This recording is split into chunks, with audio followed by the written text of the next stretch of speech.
吉恩没别的爱好，就是独爱音乐这一款。他总爱用自己的电子琴采样一些奇妙的声音，比如玉米麦片和打嗝的声音。鲍勃批评孩子好好吃饭时，自己也被批评了，因为琳达的父母今天要来探望他。丈母娘的到来让鲍勃如临大敌，琳达也紧急做起了卫生，就和地震前夕动物的疯狂行为一样，只要打扫，必定是丈母娘要来了。偏偏路易斯还将麦片弄得到处都是，整个家里一团糟。鲍勃答应修好的屋顶照样漏水，他们甚至还没想好琳达的父母要住在哪间房。吉恩的房间总是有放屁的味道，鲍勃觉得这太棒了，这样老丈人他们闻到就会赶紧离开了。吉恩可以和大姐蒂娜一起睡，只要他不害怕蒂娜的鬼故事。蒂娜8岁的时候看完了《活死人之夜》，整个晚上都在房间里乱抓，直到现在依旧如此。蒂娜觉得这是自己的潜意识将恐惧和性意识给搞混了，所以自己才会梦到和僵尸亲热。家人听完目瞪口呆，你这小妮子搞这么重口。吉恩更是吓得菊花一紧，决定和外公外婆住在一起。鲍勃权衡了一下，决定让俩小的一起睡在蒂娜房间。至于蒂娜，被隔离了自己一个人睡，为了防止吓人，还得在晚上将她给五花大绑。吉恩正打算将自己的小乐器抱走，老妈就催促他赶紧把历史报告写了，不行就让老爸帮他。鲍勃此时都自顾不暇了，哪还有时间帮儿子搞这些？路易斯看出老爸不高兴，顺嘴问出了心里一直想问的问题：为什么每次外婆和外公来的时候他都不高兴？是不是讨厌他们？鲍勃表示自己并不讨厌，只是有点难以接受外婆的声音和说话的大嗓门。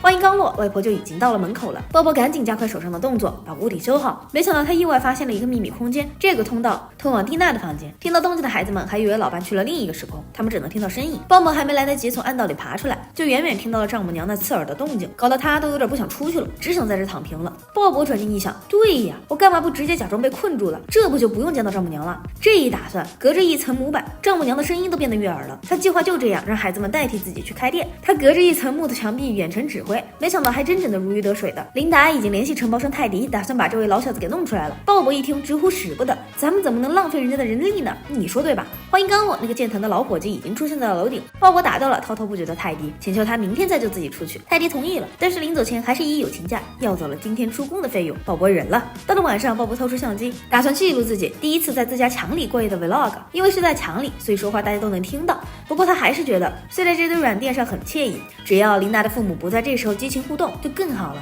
这些不可描述的声音也传到了隔壁房间。路易斯希望他们做好了防护措施，自己也可不瞎照顾小孩。吉恩急不可耐的打算将这些奇怪的声音采样下来。此时已经进入梦乡的蒂娜也被影响了，她又一次梦到了那只骚猪僵尸，她热情似火地勾引着青春期的蒂娜，这次甚至是双倍勾引。他们在蒂娜面前上演了丧尸版湿吻，蒂娜越看越觉得不妙，这声音听着像自己的外公和外婆，孩子直接吓得从梦中惊醒。就这样，大家浑浑噩噩的迎来了第二天，距离外婆离开还有5个小时，整个家都鸡犬不宁了。不过这个学还是得照样上。吉恩折腾了一天，正事儿没干，被老师点名批评了。为了弥补自己没写作业的错，他站上台开始自由发挥，海报给了他一点灵感。他告诉台下的同学，禁酒令发布的时候，自己的外婆和外公还活着，所以他爆出来的猛料就是昨晚采样的某些淫靡之声。虽然是艺术加工过的，但他还是被老师赶去了校长室。放学后，路易斯带着自己的好闺蜜一起来到了汉堡店，在店内进行了一些神秘仪式，假装自己老爹已经死了。仪式就是为了召唤他徘徊不去的灵魂。有这么个大少女是老鲍的福气，他还真配合的在墙那边开口了，假装自己是无所不知的鬼魂。面对孩子们天马行空的愚蠢问题，鲍勃怒了，一句自己要吞噬他们的灵魂，就给孩子们吓得嗷一嗓子跑走了。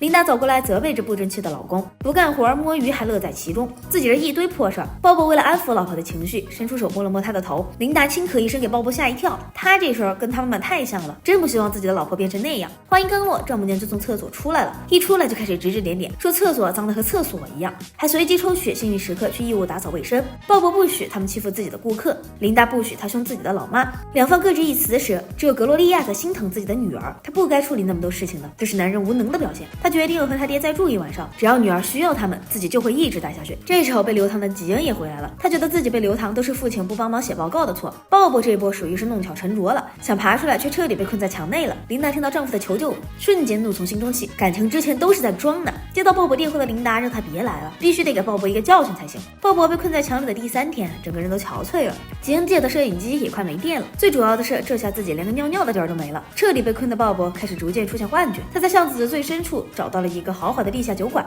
而酒保则是路易斯的小夜灯库奇库比。他满上了一杯烈酒，喝完更想上厕所了。库奇带他去了厕所，听完他的烦恼，提出了自己的解决办法，那就是杀掉一切的货源，他的丈母娘。这个提议多少有点残暴了，虽然隔壁就是殡仪馆，但也不至于这样给模特送业绩吧。直到库奇告诉他，丈母娘已经开始插手他的生意了。路易斯这边也麻烦了，因为昨天的的神将仪式，他被辅导员弗朗德叫到了办公室谈话，询问他父亲什么时候嗝屁的。路易斯还说得头头是道，让他牵着自己的手一起通灵。蒂娜更是苦不堪言，他已经连续几晚都梦到外婆了。要是可以，他真想爬到天花板上睡一觉。想了想，老爸都这么干了，自己这么干也算是遗传了他的。结果刚一躺下就被扰了清梦，因为隔壁是男更衣室，他实在忍不住不偷看。就这学校的天花板质量太差了，还没来得及看到什么活色生香的画面，自己就掉了下去。弗朗德怎么也没想到，这一家子就3个孩子，居然在同一时间段都闯了祸。他一定要去看看到底是怎么个事儿，鲍勃死没死透。琳达意识到不对时，鲍勃已经自言自语很久了。他们意识到再关下去，这小子真得精神分裂了。但他现在是真的出不来，所以只能给119打电话，让他们来处理。弗朗德带着孩子们到家时，看到了门口围着的一大堆人。